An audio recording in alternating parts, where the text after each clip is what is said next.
Hello and welcome to the B&H Virtual Event Space. Um, Today we are hosting old friend of the team, Sony Alpha Ambassador Mahesh Thapa. Mahesh, how you doing? Good, good, Fred. Great working with you. Great to be back. It's been a few months, Yeah, a little but bit of snow. yeah, a little bit, but I think we have many of these coming up in the near Hmm. future. This is the first of like nine that we have throughout the year. So glad to get this started off. Uh, well, today I'll be talking about, well, let me share my screen and exactly what I'm talking about. Um, and here we go. Hope you guys see that okay? Indeed, yes. Perfect. So Sony A7CR for landscapes. And, I gave a lot of thought about how am I going to talk about this? And in general, I sort of want this topic to be landscape photography with small equipment. That's the whole point of the A7 cameras like the A7CR or A7C2 or even APS-C models like the A6700. It's all about compactness, being able to hike to destinations and not be burdened with a lot of gear, a lot of heavy gear. And A7CR, I feel like, is the epitome of that because it gives you an unbelievably high resolution sensor, great dynamic range, weather sealing in a very small and compelling package. And I'm going to be talking not so much about the camera, but the other things that make it a compact system, like the lenses and filters and so on and so forth. So let's get started. My Instagram handle, if you guys want to follow along, is a starving photographer. Just a quick disclosure before we get started. I am a Sony Alpha Ambassador, and this is a Sony sponsored event, but all images are taken by me. No, Sony hasn't looked at the content before I present it. This is just this my own personal opinion about what I like to use for my particular type of photography.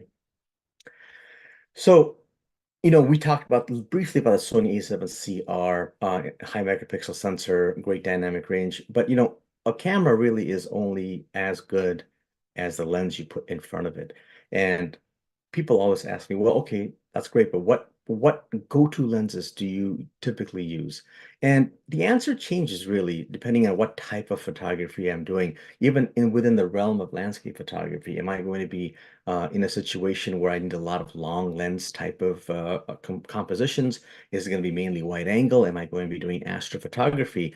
But sort of as a general rule, however, though, if you wanted to sort of use a 2 or 3 lens kit, that's relatively small, compact, and lightweight. This is sort of what I recommend. Uh, Probably my most used focal length is the ultra wide sort of variety. There are two particular lenses that I really like. The tried and true Sony 16-35 f4, and I have that here somewhere. I've got so many equipment here that I can't can't find everything. So this is there's a skin on it, but this is the Sony A7, sorry, A 16-35 f4 lens. Very compact, very lightweight. It is a G lens, so it's got the robust build quality, and doesn't have the hefty price tag, if you will, of a G Master lens. And because it's f4, it's super lightweight.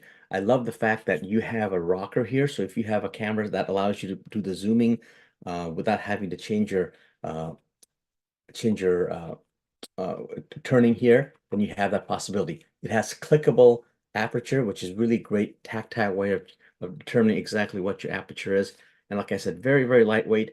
And the filter is only 72 millimeters. So oftentimes, the larger the filter, the more expensive it is. The fact that you can have a 72 millimeter filter and don't have to resort to a 77 or 82 millimeter filter, that's really helpful. And now I used to carry this all the time because of its lightweightness. Uh, F4 typically is great, but every time I wanted to do astrophotography, the F4 was a little bit too dark. It wasn't quite fast enough for me. So Sony recently announced, and I've been using it for a few days now, the 16-35, sorry, 16 to 25 f2.8. So you know, if I wanted to go ultra wide with a fast aperture and a zoom, my only other option at this point was the 16-35 f2.8 G master lens. Amazing, amazing lens, but it is heavier. Even though the second version is a little lighter than the first version, it's still heavier. And there was a lot of overlap in that 24 to 25 to 35 millimeter focal length versus the other lenses that I have, like the 24 to 105 or the 24 to 70 or 20 to 70. But giving up that little extra focal length at the telephoto end, it was a great compromise to create this G lens. Again, very, very robustly built. It's a G lens, so it's not quite as expensive as a G master lens. And this is just a beautifully sharp, well-designed lens. So this lens has, for all intents and purposes, replaced my f4 16-35 millimeter lens. So if you are debating which one you should look at, and you do some astrophotography, you do ultra wide angle photography for landscapes, really consider the 16-25, which I think is sort of the new standard for what I carry when I go backpacking and hiking. So the sort of standard telephoto lens, sort of in the 50 millimeter range, 24 to 70 sort of range, you can go two ways. Because for me, it's a pretty well used focal length, but it's not as well used as my 16-35 for my type of wide angle landscape photography. You have either going really, really lightweight, for example, with the 40 millimeter prime lens, 40 millimeter f2.8. This is a great lens just to have in your pocket. It weighs nothing. It's very bright at f2.5, so it serves the purpose really well. However, if you still need some kind of a zoom to cover a little bit more range in that focal length, you could pair it with the recently announced 24 to 50, right? So the 24 to 50 and the 16 to 25, they make a wonderful lightweight hiking pair, backpacking pair if you want two lenses. Now, if you don't need that second zoom, like I said, this 40 millimeter 2.5G, it's about a third of a stop brighter, and it's so small and lightweight, and it takes very tiny filters, so it's really easy to carry around. So as sort of your standard focal length, I think one of those two lenses will pair very, very nicely with your full frame setup. And finally, for the telephoto. So you'll get in a situation where you need a little bit of extra reach. There are multiple great choices out there for you. There's the 100 to 400, 200 to 600. But for me, those are great, but still a little bit bulky. What I tend to carry is this one right here, which is the 70 to 200 f4 macro. So now it has dual purpose macro capabilities, and I get a little extra reach up to about 200 millimeters. So some people say, well, I really miss the strong telephoto. I miss the 400 millimeter range. Well, if you pair it with a high sensor camera like the A7CR, which is 60 megapixels, there's no reason why you can't crop that 200 millimeter field of view by 2x, so you get the equivalent of 400 millimeters, and you're still at about a 30 megapixel image, which is really, really good and really, really high resolution. So I tell people you can use that extra sensor megapixel of the A7CR or a light body as a second lens almost, right? So you don't have to carry that 200 to 400 millimeter range. You can compensate for that by just carrying the much lighter, much more compact 70 to 200 millimeter lens and cropping. Similarly, if there are only two lenses that you wanted to carry, I would say the 70 to 200 and the 16 to 25 f2.8. From the 25 to the 70 millimeter range, you can use that same concept of cropping down. So if you took a 25 millimeter focal length image and cropped it 50%, you get a 50 millimeter focal length at 30 megapixels still. So if you really wanted to go lightweight, the way to do it is to use the megapixels of the sensor as a second or fourth lens, right? The second lens would be sort of the standard zoom, and the fourth lens would be the cropping of the 70 to 200 lens. So that's a great way of using that extra megapixel, and it's it's a great justification for carrying around something with such a high megapixel count. So those are sort of my go-to lenses, I think, as far as main landscape type photography. Now you say, well, That's great, but what about Astro? Do I really need a very, very fast lens? Well, there are techniques you can use if you don't have a super fast lens, such as taking multiple images and combining them. Software, AI is doing really great with software stuff and reducing noise. But if you want pure optical quality, nothing beats a very, very fast lens. Now, that 16 to 25 millimeter um, lens I talked about, it's still a 2.8. So 2.8 is still a great aperture for Astro. Not quite as good as a 1.8 or 1.4 or something like that, but in a pinch, the 2.8 is still a great Astro lens. But if you know you're going to be doing purely Astro or you don't mind a little bit extra weight, these are some great lenses to consider. And I actually have all of them with me.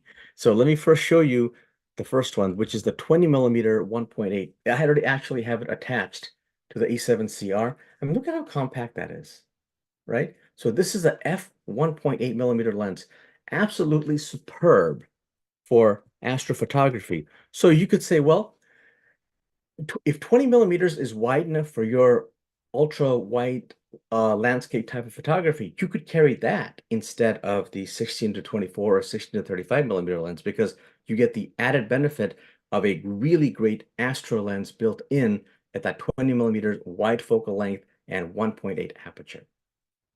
Sort of a little step up from that with a slightly longer focal length is the 24 millimeter 1.4.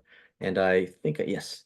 So this is my ultimate, I think, go-to astrophotography lens in the Sony system. In fact, all the astro images that you have seen so far are taken with this lens because it is, for a 1.4 lens, it's relatively compact, very lightweight, and it has just, for me, the best corner sharpness, best chroma performance of any of the lenses that I've used so far in the Sony lineup system. So if I know I'm going to be doing a particular type of astrophotography and I'm okay with that 24 millimeter focal length, which is my favorite length anyway for astrophotography. It's not super ultra wide. I can get enough detail in the Milky Way, for example, yet it's wide enough to sort of convey a sense of openness, a sense of expansion. Then this is probably the one lens that I recommend very, very highly if you do a lot of astrophotography. But if you don't and you just sort of dabble in it or you're just getting into it, there's nothing wrong in getting the 20 millimeter 1.8, which is substantially lower in price, and it's still a wonderful lens. The other lens I've mentioned is a very specialty lens as far as I'm concerned, and that's the 14 millimeter f1.8. And I also have that somewhere over here, if I can actually find it. I'm always moving all these lenses around. Uh, got it, hang on. I must have moved it somewhere. Well, trust me, I have it here somewhere. I just can't find it. But it is a 14 millimeter and it's so it's very, very wide. I mean, if you want that super wide, expansive view of your landscape and your Milky Way, that's the lens to get. And the f1.8 is super fast. The corner performance is great, but I think I don't use that lens as much as I use the 24 millimeter f1.8 lens. And finally, if you want a little narrower field of view, I recommend the 35 millimeter f1.4. And this is it right here. Again, look how small and compact this is. The filter sizes of this it's only 67 millimeters, which is great.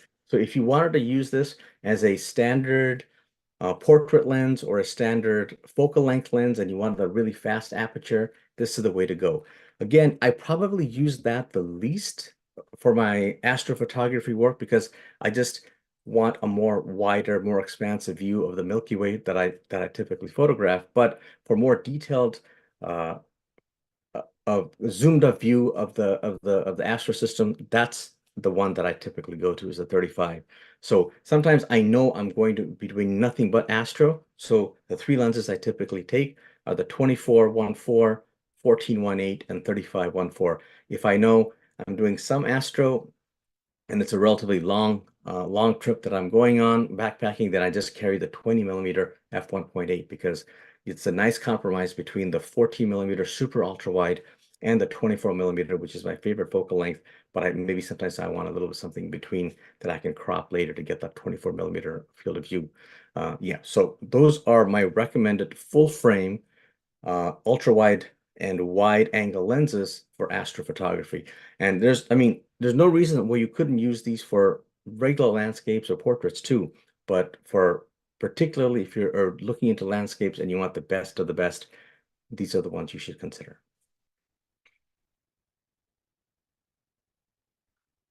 And then I also asked, well, full frame is great, and I want to shift gears a little bit, but what about, if I want to use an APS-C system to go even smaller, even lighter?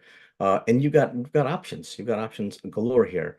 My favorite system, if we want APS-C, is the current flagship, Sony's flagship in the APS-C lineup, which is the Sony A6700.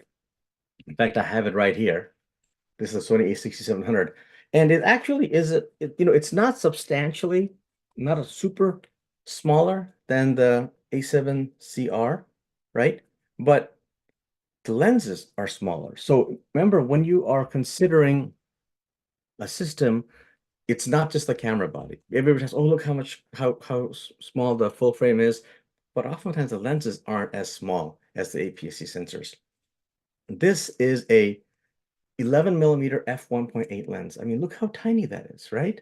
So this is equivalent to about 14, 15 millimeters or so. And this is great for ultra wide angle landscape photography and for astrophotography. Okay, so the 10 to 20 f4 is another great option.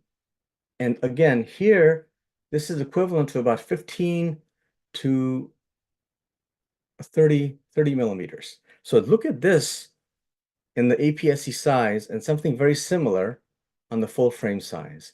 So yes, the camera bodies are relatively equivalent, but the lenses, and this is considered a small lens in the full frame system, right? This is considered quite small, but this is how small you could go if you really wanted to go lightweight, if you really wanted to not carry very much. And it's still an f4 optically excellent quality.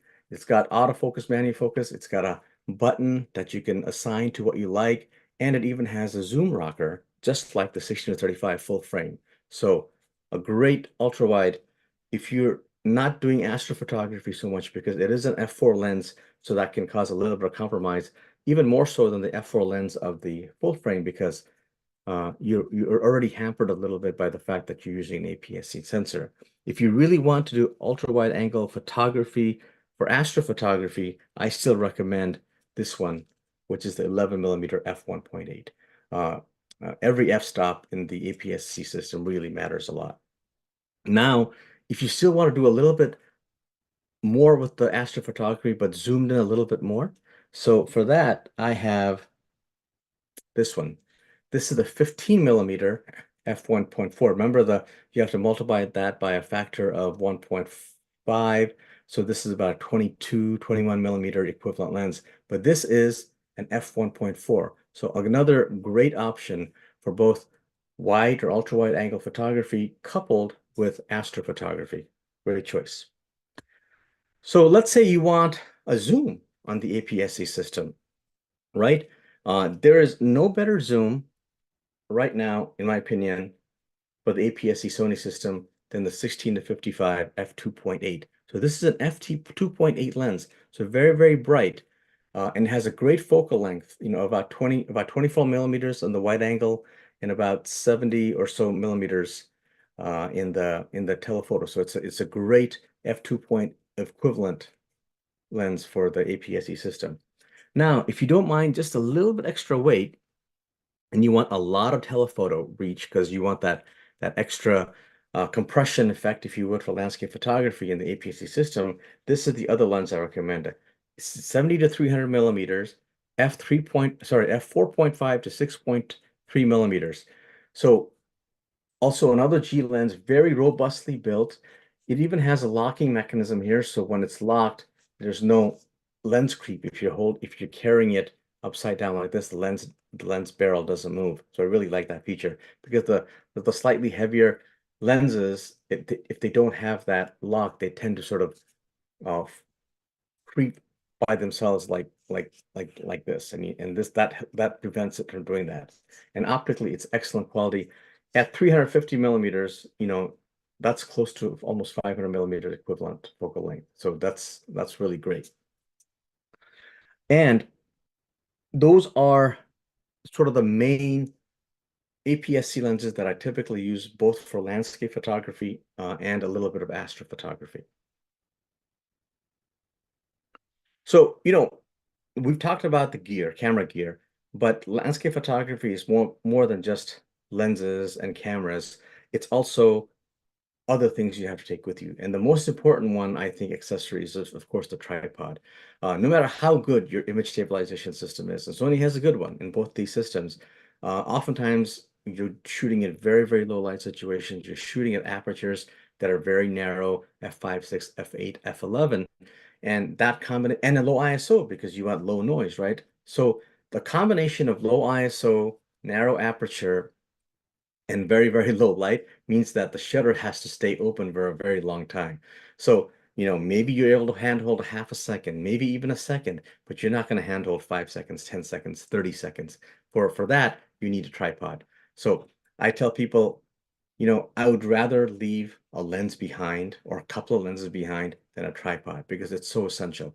And a lot of times you may want to be in your own picture. Uh, and again, nothing is more helpful than a tripod. It actually even helps you compose a little bit better because now you put it on a tripod, your hands are free. You can put it on, you could step away, you could come back to it. It's unbelievable. The tripods that I typically use are for a company named Vanguard.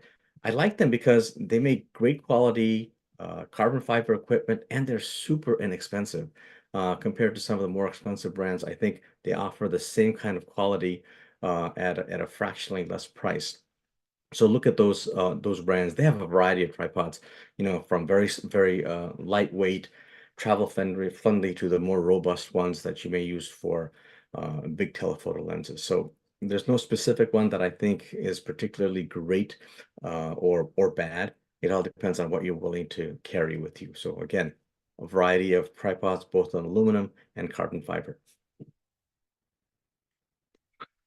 Next, we'll talk a little bit about filters. Now, the dynamic range of Sony sensors are great, so meaning that if you have a sunset scene, you get exposed for the very bright areas and you'll get a very dark foreground, but those dark foreground can be recovered in post-processing.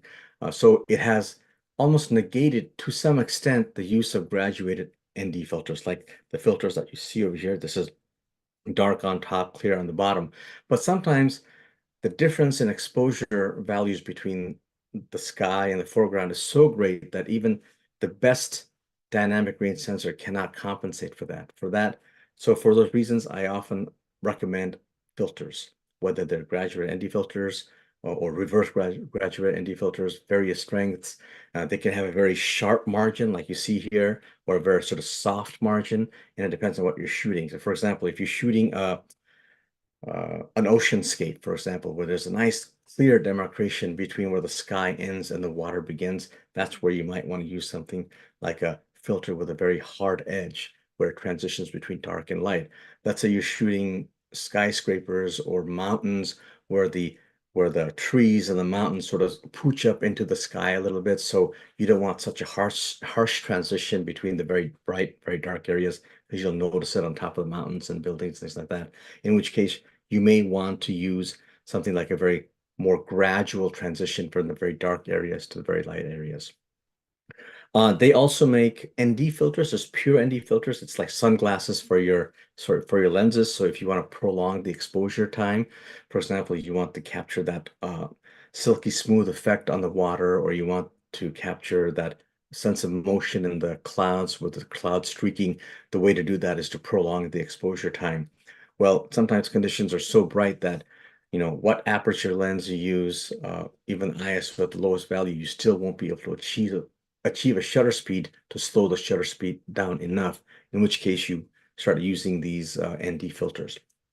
And what's great about sort of the smaller systems, like the smaller lenses I talked about. Remember I said you can have filter threads that don't have to be, 82 millimeters, 77 millimeters, is that the consequence is that the filters themselves are also very much smaller, right? So you could carry filters like this as opposed to filters that are like twice the size. So for example, if I open this up, here is one of the graduated neutral density filters. It's dark on the top and clear on the bottom, but it's a gradual transition between the dark and the bright, right? And here, for example, is a pure ND filter. It's really black. So this will really prolong the exposure. This is the 10-stop filter.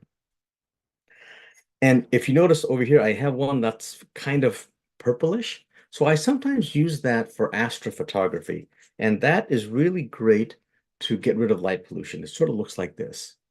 And if you, well, can't you just apply like a purple filter in post-processing? Well, I've tried that and I can never quite get the same effect as an actual filter because it's actually neutralizing some of the yellow light that's coming from cities and things like that. And I find that to be quite helpful in situations where I'm shooting the sky and there's pollution from city lights or what have you, or building lights.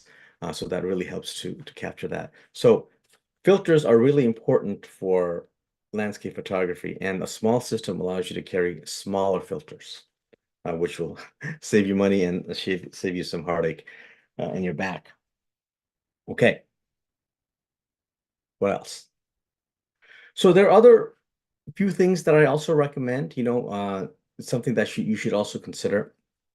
A nice headlamp is a must because oftentimes you're shooting in low light situations. I carry this one. It's made by Petzl, P-E-T-Z-L. I like this because it actually has a red light. So red light, or if you can find what the green light is also good. It will preserve your night vision, and other people around you will be well, very appreciative of the fact that you don't use a very bright light. It still lets you see the equipment, see what settings you're on your camera, yet you don't have that harsh light that'll disturb everybody's night vision. So I really like that.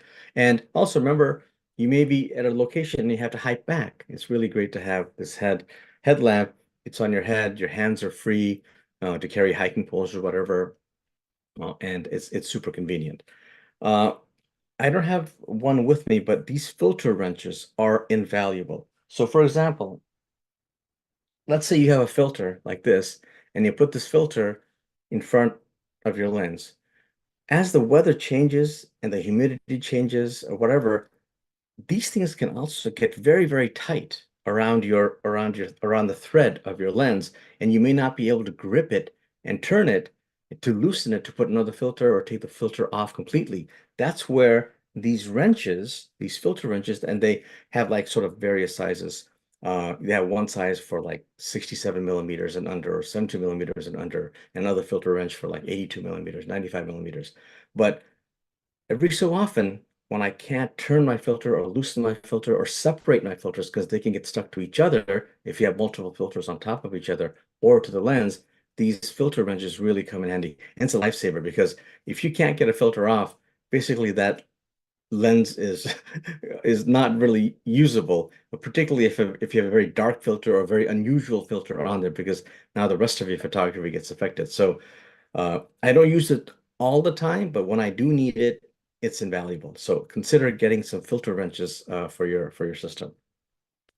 And something very, very simple like absorbable towels.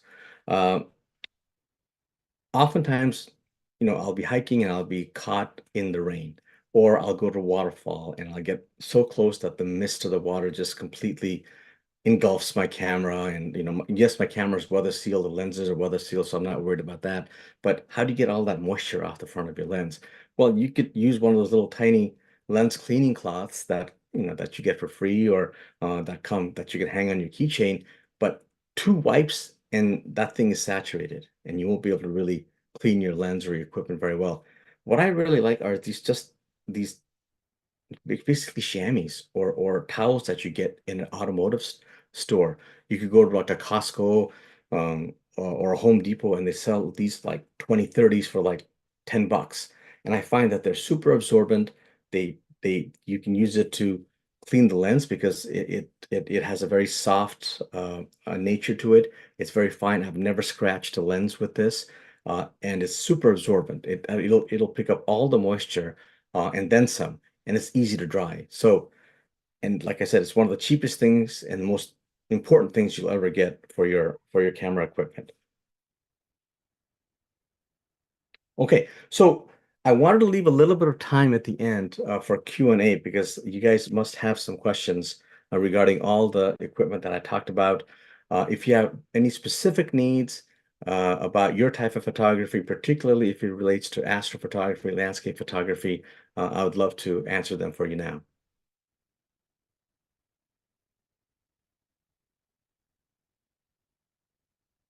And you may want to put them in the chat if you need to. Hello, Mahesh.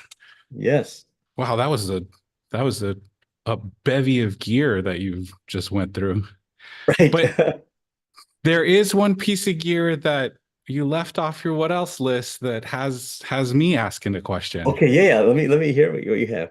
In different shooting situations, like if you're gonna go for Astro or if you're gonna go daytime landscape or if it's just a quick trip out, what are the bags that are you using to hold all of this gear? Oh, that's true. Yes, it's so funny you should ask, 'cause, my go-to bag was right here in one of those pictures. Let me see if I can let me, Under the Vanguard tripod, I believe. yeah, it was and it actually is a Vanguard bag. And I have Fred, I have so many bags that Yeah, I'm embarrassed to sort of admit I'm a my room gearhead. is I get littered. it completely.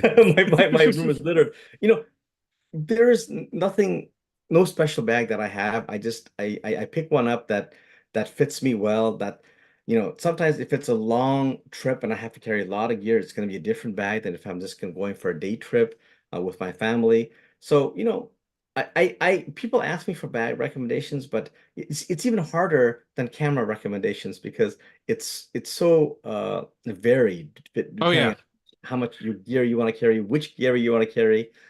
So it's hard for me to answer that question. No, I understand. I have the one sort of fanny pack that I'll wear over my shoulder if it's Yeah, just a quick trip and I know I'm only going to carry one bag or one camera.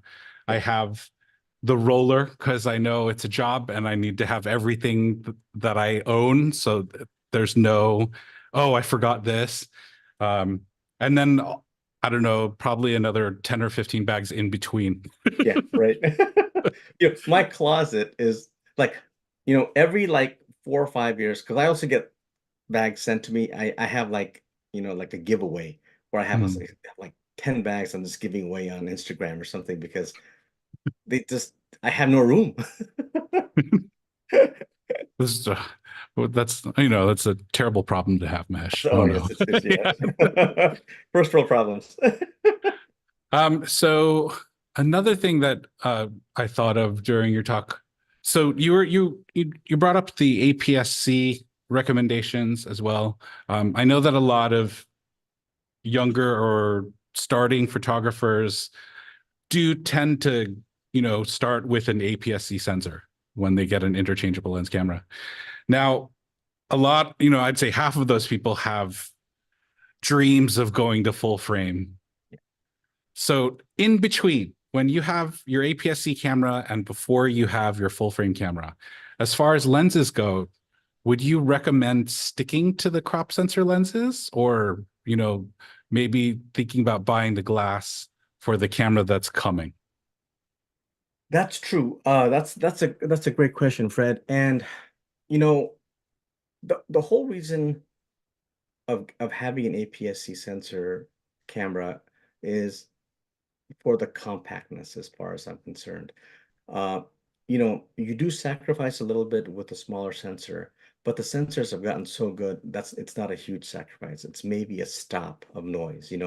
And as I tell people, as long as you have a tripod, you could open the shutter for as long as you want, so you can overcome um, the sort of the Shortcomings. shortcomings, if you will, of an APS-C sensor by having it. That's why I sort of harp on the idea about tripod for landscape photography. It just creates so many possibilities for you. But as far as I don't think I typically don't recommend getting full frame lenses for APS-C sensor. Here's why. Because one, it adds more bulk. You're paying more initially. You're thinking, well, but and then when I do upgrade, I'll eventually get. You can use this for an AP for a full frame. But remember, you can use APS-C lenses for a full frame camera too. It doesn't preclude you from using it on a full frame camera. You'll just have a smaller focal, tighter focal length. And three, by the time you're ready to upgrade to a full frame, you're probably ready to upgrade your lens, meaning that there may be a different version of lens that has come out. Maybe there's a slightly different focal length because now you're using a full frame lens on an APS-C. You're used to a certain focal length, and you won't get that equivalent focal length on your full frame camera. So I say get the lens that's built for your camera because that's the biggest bang for the buck.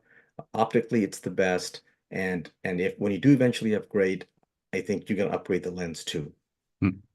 And true, like if the full frame dream camera for any given person is the R version of the Sony lineup, then the crop mode I think is 28 megapixels, something like that. So it's not even a loss in terms of resolution, Yeah, taking the APS-C lens up to the full frame camera. yeah, exactly. And there's so many people who think you have to get these amazing f2.8, f1.4 lenses for their photography. But remember, when you're shooting landscape, you're often not shooting at f2.8. You're shooting at f4, f5, 6, f8. And by the time you get to that aperture, all these lenses are equivalent as far as Yeah. sharpness goes, as far as I'm concerned. Uh, and uh, and you're just carrying extra bulk and paying more money when you don't necessarily have to. That makes a ton of sense for me. And Um, because of these, again, because of these high megapixel sensors you can get, you can you can carry an ultra wide angle lens, like I mentioned, the 1635, and you can carry 70 to 200 because that 200 becomes a 400 with a 50% crop and 30 megapixels image. Your 35 millimeter becomes a 70 millimeter equivalent yeah, because you crop that 50%, right? You still have 30 megapixel images, yeah, yet you sort of compensated for the fact that you don't have these two additional lenses. nice. So the 70 to 200, what's I know it's the first time that I noticed that it's a macro. Yeah. What's the magnification that you get off of that? I don't know that off the top of my head, to tell you the truth. But it's like I think it's like 1 to 4. So Hmm.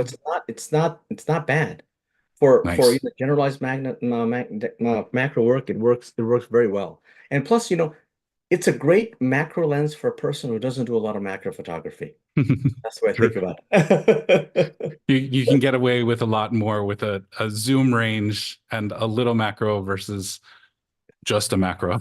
Yeah, yeah, exactly. Um, Another thing you brought up was the filters, and I totally understand why the Astro filter, trying to do post-processing of like the Astro filter would be impossible because of the type of light it blocks out. Um, do you think, as far as the NDs, graduated or not, do you think that's something that can be handled in post, or is that a filter So the type of grad shot? ND can be handled in Hmm. post, right? So there are multiple ways of doing that. One, if you have if the difference in light stoppage between the foreground and the background, the sky and the foreground is not very much, let's say it's a difference of 2, 3 stops, then you get exposed for the sky and bring up 2 to 3 stops of shadow detail in your foreground, right? Now, let's say the difference is 6 stops between how bright your sky is and how bright your foreground is. Well, you can get that detail back in the shadow, but it's going to be very, very noisy. It's going to be very noisy, no matter what camera you're taking out.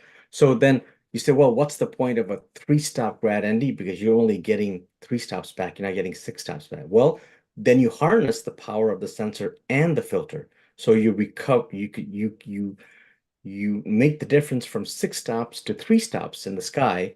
So even though the sky is still going to be blown out a little bit, Then you harness the power of the sensor in post-processing to bring shadow detail back. So it's not Mhm. one or the other. You can use a combination of both.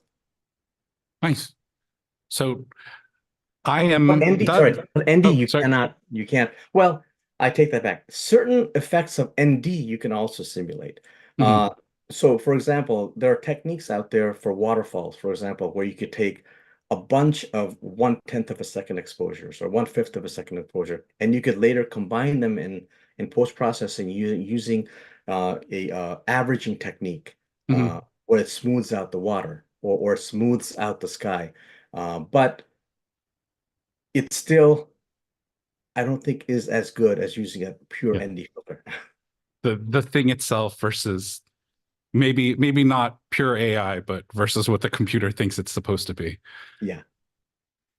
Have you uh experimented with any of the AI tools? Not necessarily, maybe not generation, but in terms of making your post-processing steps that you normally took a little easier by erasing all the in-between stuff?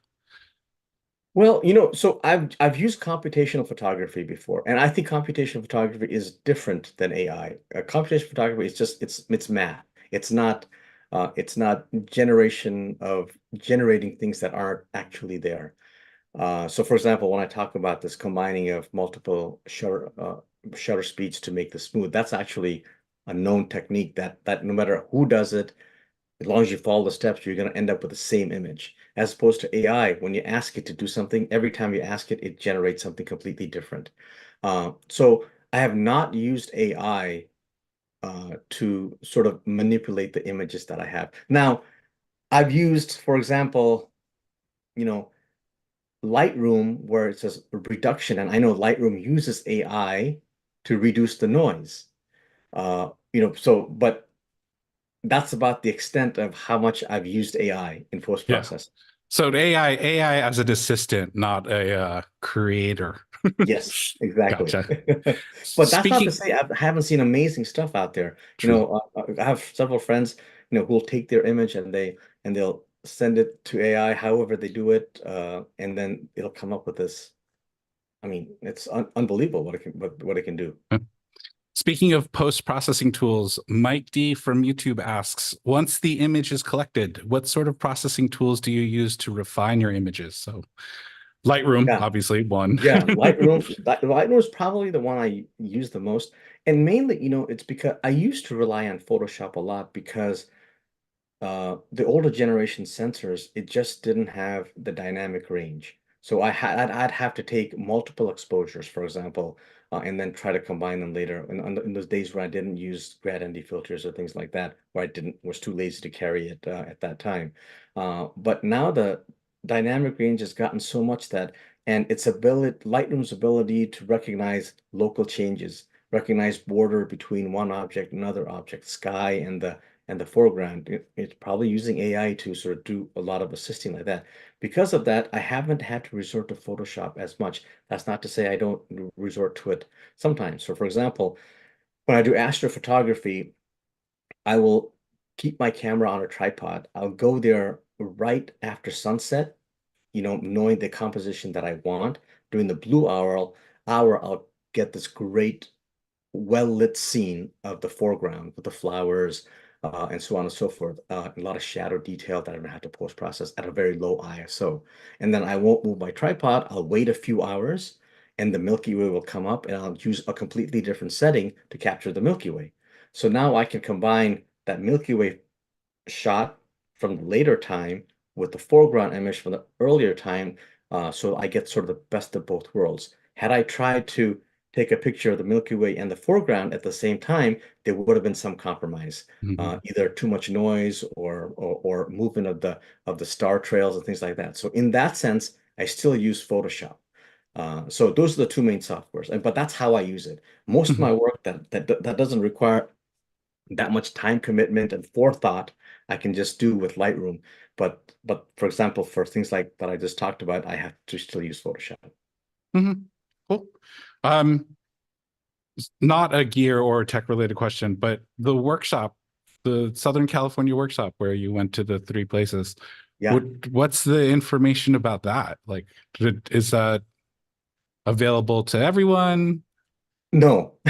Oh, Not okay, through me. no. No, so I used to do a lot of workshops. I don't do workshops anymore just because I just have other commitments. This one was special. This was one individual who had reached out and just basically made me an offer I couldn't refuse. Gotcha. So in general, I don't do workshops, but I do a lot of education. So if you have questions, feel free to reach out.